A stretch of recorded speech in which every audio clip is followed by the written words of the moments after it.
Detailed demonstrations.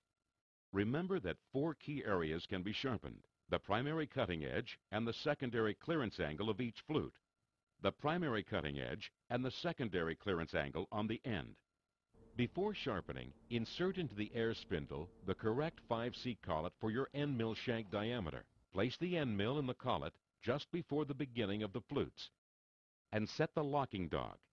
Tighten using the draw tube. Also, ensure that the motor direction is correct. The wheel should turn clockwise to sharpen high-speed steel and cobalt end mills.